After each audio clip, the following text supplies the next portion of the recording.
Hello students.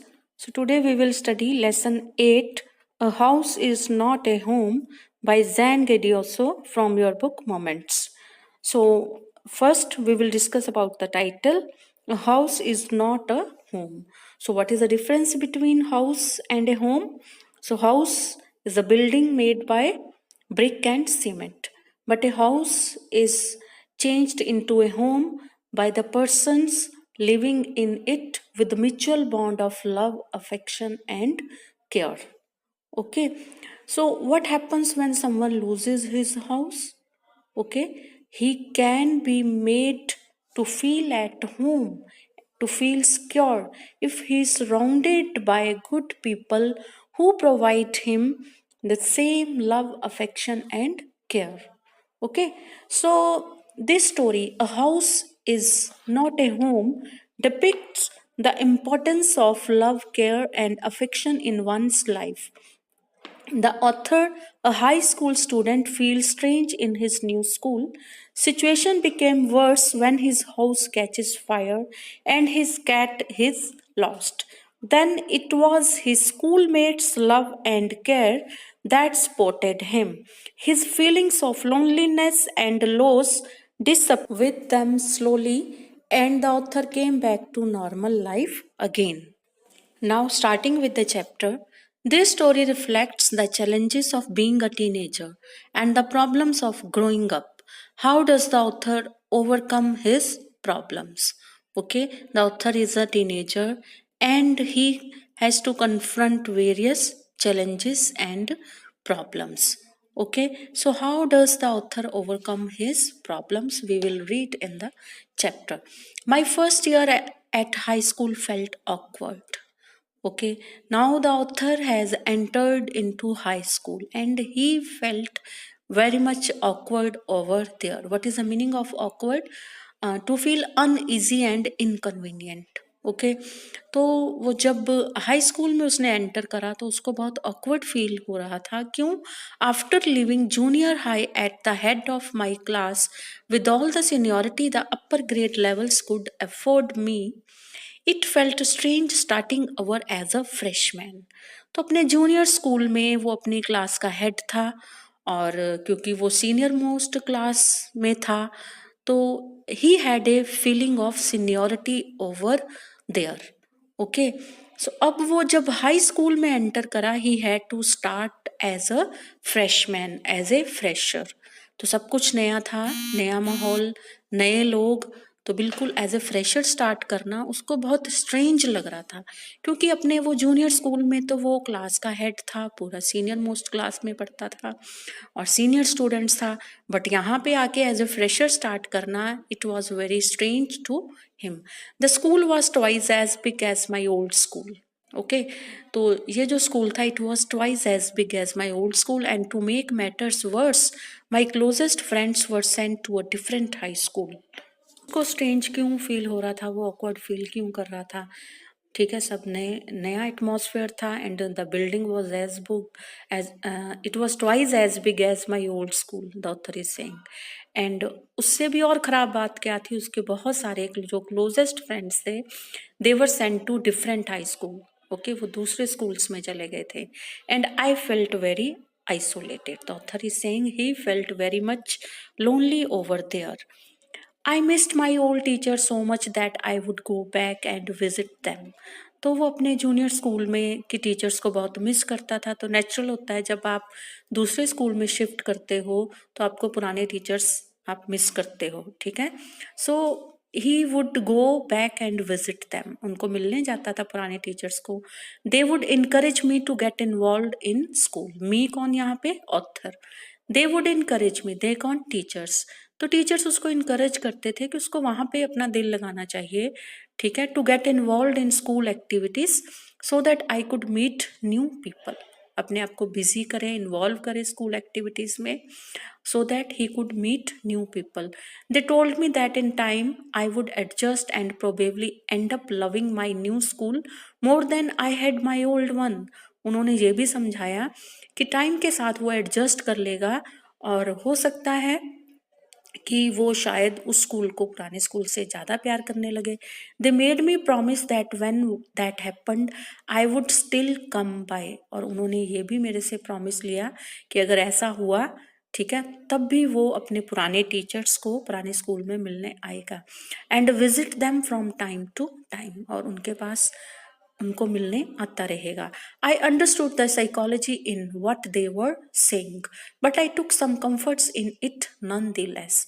तो वो समझ गया था कि इसके पीछे साइकोलॉजी उनकी क्या है, वो क्या उसको उसके दिमाग में क्या बात डालना चाह रहे थे कि उसको अपने, ताकि वो अपने नए स्कूल में जल्दी से जल्दी मन लगाए। ओके, बट फिर भी नंदीलेस मतलब फिर भी, but I took some comfort in it nonetheless, पर फिर भी उसको उनकी इस बातों से बहुत कंफर्ट मिला। One Sunday afternoon, not long after I had started high school, I was sitting at home at our dining room table doing homework. So यहाँ पे नरेटर एक संडे आफ्टरनून की बात बता रहा था। Not long after I had started high school, मतलब high school start करे को भी ज़्यादा टाइम नहीं हुआ था। तो he was sitting at home at his dining room table doing homework. So it was a cold and windy fall day. Okay, so it was a very cold day and wind was blowing, and we had a fire going in our fireplace. Okay, तो fireplace में fire थी, उस समय आग जली हुई थी। As usual, my red tabby cat was lying on top of all my papers. तो अपनी कैट के बारे में यहाँ पे वो बताता है। What is the meaning of tabby? Tabby means a domestic cat with a striped coat on its body. ठीक है, तो उसकी जो रेड टैबी कैट थी, वो जैसे कि वो शरारती कैट थी, उसके पेपर्स के ऊपर बैठी हुई थी। Purring loudly, purring means the sound made by cat, purring loudly, and occasionally sweating at my pen for entertainment's sake. Sweating means to hit someone or something all of a sudden. Okay, तो कभी कभी बीच बीच में एकदम से वो hit करती थी कभी उसके पेन को, ठीक है, for entertainment's sake. She was never far from me, वो कभी उससे दूर नहीं रहती थी। I had rescued her when she was a kitten, जब वो बहुत छोटा बच्चा थी, किटन थी, तब उसने उसको बचाया था। And somehow she knew that I was the one responsible for giving her the good life. तो एनिमल्स को पहचानते हैं कि कौन उनके लिए अच्छा सोचता है, कौन उनसे प्यार करता है, तो उसको वो समझती थी कि उसी के कारण उसको ये गुड लाइफ मिली है। My mother kept stoking the fire to keep the house nice and warm. Stoke means to stoke fire means to add fuel to the fire. तो वो फायर को स्टोक करती रही ताकि आग जली रहे, उसमें और फ्यूल डालती रही, लकड़ियाँ या कोयला जो भी होगा वो डालती रही, ताकि घर नाइस और वार्म रहे अंदर से। ठंड का मौसम था, ठंड के दिन थे। Suddenly I smell something strange, तभी उसको बड़ी अजीब सी स्मेल आती है। And then I noticed it smoke pouring in through the seams of the ceiling. तो क्या नोट करा उसने, जो छत की सीम्स थी, सीम्स क्या होता है, जॉइंट्स ऑफ मेटल्स और वुड। ओके, तो वहाँ जॉइंट, सीलिंग के जॉइंट में से स्मोक अंदर आ रहा था। The smoke began to fill the room so quickly that we could barely see, we could hardly see. तो स्मोक कितनी जल्दी जल्दी हर तरफ भर गया पूरे रूम में कि उनको कुछ नजर आने में भी परेशानी हो रही थी। Groping our way to the front door. What is the meaning of groping? To move forward carefully by putting your hands in front of you so that you can feel anything that blocks you. Okay, so groping our way to the front door, we all ran out into the front yard. तो वो हाथ आगे करते, रास्ता टटोलते हुए वो अपने room से बाहर आए, फ्रंट यार्ड में, फ्रंट ओपन स्पेस में। By the time we made our way outside, the whole roof was engulfed in flames, enclosed in flames, and it was spreading by quickly. जब तक बाहर आए पूरी छत थी, उसमें से आग की लपटें निकल रही थी, एंड ये आग बहुत क्विकली स्प्रेड हो रही थी। I ran to the neighbours to call the fire department while I watched my mother run back into the house. तो फायर डिपार्टमेंट को कॉल करने के लिए वो भागा गया नेबर्स में, और उसकी मदर वापस गई घर में। My mother then ran out of the house carrying a small metal box full of important documents. तो घर से बाहर निकलती है, उसके हाथ में एक मेटल बॉक्स होता है that was filled with important papers. She dropped the case on the lawn and in a craze state ran back into the house. तो उसके हाथ में जो केस था, जो बॉक्स था, she dropped it, okay, and in a crazed state she ran back into the house. I knew what she was after. तो उसको पता था, ऑथर को पता था कि वो वापस वहां क्यों गई है। My father had died when I was young and I was certain that she was not going to let his pictures and letters go up in flames.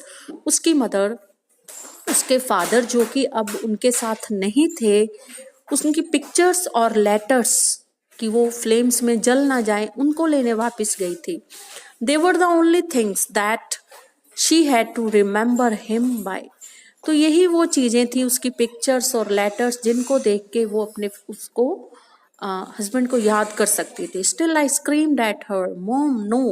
उसको पता था वो क्यों वापस भागी गई हैं, तब भी वो चिल्लाया कि मॉम नो, वापस मत जाओ फ्लेम्स में। I was about to run after her when I felt a large hand hold me back. तो वो भी उसके पीछे भागने वाला था उत्तर, तब उसको पीछे से किसी भारी हाथ ने पकड़ा। It was a fireman. I had not even notice that the street had already filled with fire trucks. तो उसने नोटिस नहीं किया था कि पूरी गली में फायर ट्रक्स पहुंच चुके थे। I was trying to free myself from his grasp. तो उसकी होल्ड से अपने आप को उसने फ्री कराने की कोशिश करी, yelling, crying, you don't understand, my mother is in there. तुम समझते नहीं हो, मेरे को क्यों पकड़ा हुआ है, मेरी मदर अंदर है आग में। He held on to me while other firefighters ran into the house। तो उसने उसको अच्छी तरह जकड़ के पकड़ के रखा और दूसरे फायर फाइटर्स घर के अंदर भागे गए। he knew that I was not acting very logically and that if he were to let go I would run। he was right। वो जानता था कि उस समय ऑथर लॉजिकली, लॉजिक का मीनिंग क्या होता है, विद स्ट्रॉन्ग रीजन, ठीक है। तो मैं कोई लॉजिकली एक्ट नहीं कर रहा था, क्योंकि अगर मैं जाऊंगा तो मैं भी जल सकता हूँ, ओके। सो अगर वो उसको मेरे को लेट गो करता, जाने देता, तो आई वुड रन, तो वो भाग जाता। ही वॉज राइट, वो अपनी जगह ठीक था, उसने उसको कस के पकड़ के रखा हुआ था। It is all right, they will get her, he said. उसने उसको समझाया कि चिंता मत करो, वो उसको पकड़ के लाएंगे। दे कौन, fire fighter. He wrapped A blanket around me and set me down in our car.